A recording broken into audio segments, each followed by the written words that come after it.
where the veil between mortals and gods was as thin as a whisper, 3 princesses sat in the lush embrace of a palace garden, their dreams of future husbands painting the air with vivid hues. The eldest, her eyes gleaming with ambition, spun visions of a suitor whose wealth rivaled the treasures of Mount Olympus, promising to drape her in silks that shimmered like moonlight and jewels that sparkled with the fire of the stars. The second, her heart ablaze with dreams of glory, imagined a legendary general, a warrior whose victories would pale beside the pride of presenting her as his ultimate triumph, a living testament to his prowess. But Psyche, the youngest, whose beauty was a marvel that seemed to borrow light from the heavens themselves, harbored a quieter longing, a love so profound it would lift her spirit to realms beyond the mortal coil, a connection that needed no riches or renown to burn brightly. Her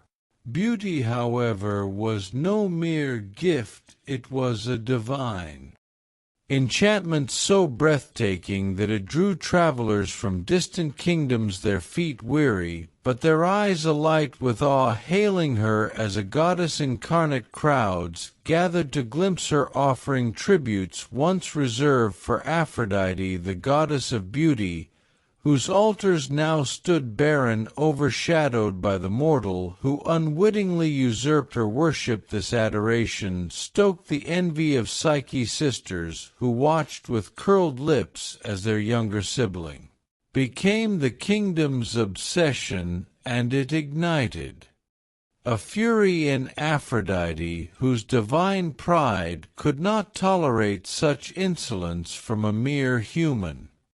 In the shadowed halls of her celestial temple, Aphrodite, her countenance darkened by rage, summoned her son Eros, the god of love and passion, whose golden arrows could bend hearts to his will. This mortal dares to rival the gods. She seethed, her voice a storm of indignation. Punish her, my son, let your arrows bind Psyche to a creature so hideous that her beauty becomes her curse. Eros, ever dutiful, descended to the mortal realm under the cloak of night, his wings silent as he slipped into Psyche's chamber. There she lay, bathed in moonlight, her face a vision of such splendor that even the god of love paused, his breath caught in his throat as he leaned closer, entranced. A fateful misstep caused one of his own arrows to graze his skin. In that instant, an overwhelming love for Psyche surged through him, a tide so powerful it drowned his mother's command. Unable to harm her, Eros wove a subtle enchantment, ensuring no mortal suitor would dare approach the princess, reserving her heart for himself. Alone time flowed onward, and while Psyche's sisters found noble husbands, one to a wealthy lord, the other to a decorated general, Psyche remained unwed, her beauty both a beacon and a barrier. The kingdom whispered of her solitude, and her father the king grew heavy with worry, sensing a divine hand at play in his daughter's lonely fate. Desperate for answers, the king journeyed to the sacred oracle of Delphi, where the air thrummed with divine presence. Through the priestess, Apollo, the god of prophecy, spoke his words laced with resentment for Eros, who had once toyed with his heart in matters of unrequited love. Your daughter will marry a perverse winged being, the oracle intoned, a creature who delights in wounding gods and mortals alike. Dress her as a bride and leave her at the edge of the abyss where she will meet her doom. The king returned, tears staining his royal robes, torn between his love for Psyche and the oracle's dire command. Psyche's sisters, their hearts festering with envy, seized the moment, urging their father to obey. Defy the gods, and our kingdom will suffer their wrath. they warned, their voices dripping with false concern. Resigned, the king revealed Psyche's fate to her, his voice breaking as he spoke of her cursed beauty. Yet Psyche, with a courage that belied her youth, faced her family's grief with steady resolve. "Why do you weep now?" she asked, her tone firm yet gentle. "You once rejoiced in my worship, knowing it flirted with sacrilege. Carry me to the cliff, and let me meet my destiny." Clad in a bridal gown that shimmered like starlight, Psyche was led to a desolate cliff, her procession a mournful parade more akin to a funeral than a wedding. The wind howled as she stood at the abyss's edge, her heart pounding with both fear and defiance. But instead of a monstrous fate, Zephyr, the west wind and ally of Eros, enveloped her in a gentle breeze, lifting her skyward. She soared through clouds, her fear giving way to wonder, until she landed in an idyllic valley where flowers bloomed in riotous colors, and a palace of dazzling white marble rose against the horizon. Its halls gleamed with gold and silver, adorned with intricate carvings and treasures that rivaled the gods' own dwellings. Invisible servants greeted her, their voices soft as whispers, offering baths in rose-scented waters, feasts of ambrosial delights, and songs that wove magic into the air. "My lady," they said, "all this is yours, and we are yours to command." Bewildered yet enchanted, Psyche explored her new home, her heart a tangle of awe and curiosity about the husband she had yet to see.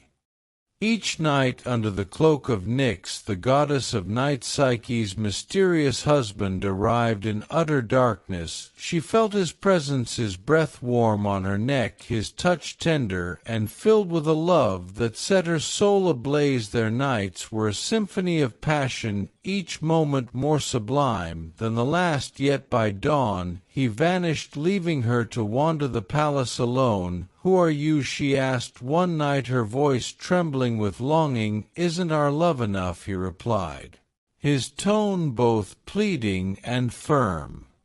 "Trust me, and do not seek my face in the darkness." Though her heart ached to know him, Psyche honored his request, cherishing the love that bound them. But as months passed, a quiet ache grew. She missed her family, her parents' laughter, even her sisters' sharp tongues. Pleading with her husband, she begged to visit them, unaware that he was Eros, testing the depth of her devotion. "Go," he said, "but return to me, and let your choice prove your love." Zephyr carried her back to her father's palace, where her family, believing her dead, wept with joy at her return. Adorned in jewels that outshone the sun, Psyche seemed a queen, her tales of a blissful life in a heavenly palace, sparking awe and envy in her sisters' hearts.